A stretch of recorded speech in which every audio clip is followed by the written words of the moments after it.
So what happens if you track 724 men during their lifetime for about 79 years? Well, you get ton of data and you get what is called as the Harvard's longest running study in adult development. So if you don't know what this means, Harvard did a study to figure out what made people happy. So they tracked 724 men. So first group of them were students from Harvard graduates.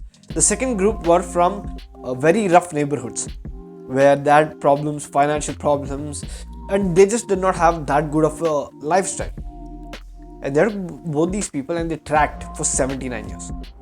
And what was the result? The result was they found out what made people happy. And it's something that you might not have expected. With that said, that is exactly what I'll be telling you in this video. Let's begin.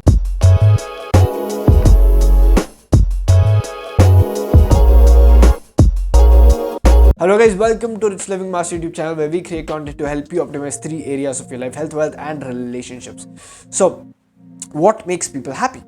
What did they figure out? What is this unexpected result? So Dr. Waldinger, who was the director, I think he is the current director, but he was the current director when he gave a TED talk about this in 2017, and it went viral. It has like 15 million hits. So if you want, you can go check that out. So what they figured out was that social connections are something that's very, very important to you. That's the first one they figured out.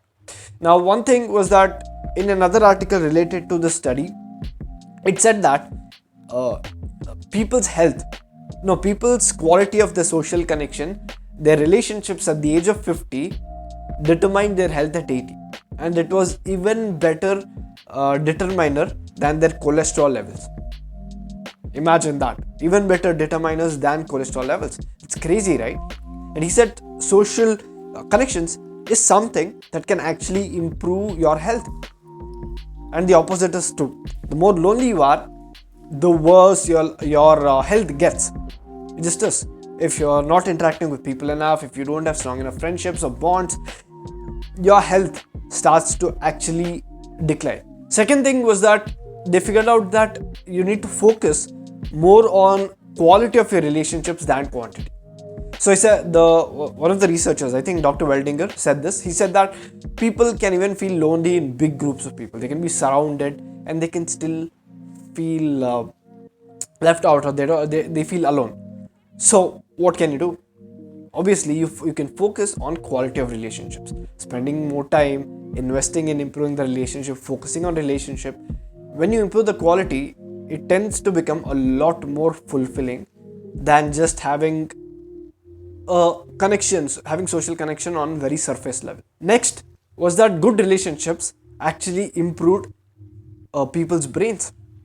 So one of the interesting thing that they figured out was, during the process, they were questioning people, they were taking the brain scans and everything, and people who had very, very good relationships, even when there were days where they had a lot of pain, physical pain or illness, they were happy. They're like actually happy. They weren't so sorrowed or anything like that. Those were the people with good relationship. The people with bad relationships, what happened to them was that when they had physical pain, that physical pain was amplified. They felt physical pain had increased. Another part of it was that they said that it didn't, like, good relationship does not exactly mean like, you're happy every single day. Every single day is like walk on the cake. Every single day is like all sunshine and butterflies. It's not like that.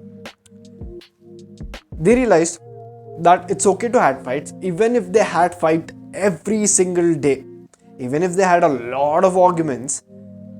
If they knew that they could rely on their relationships in tough times, it didn't matter to them.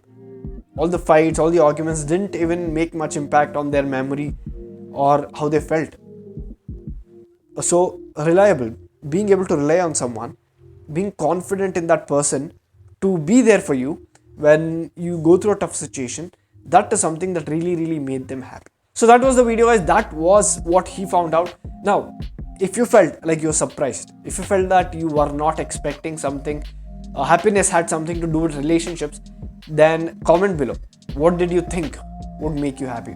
Or if you know something that made you happy in your life, then drop that in the comments below. With that said, if you felt like you learned something of value, something that you could apply, something that you could use to improve your life, then leave a like and hit that subscribe button. With that said, this is Abhishek signing off, and I will see you in the next video. Stay happy. Goodbye.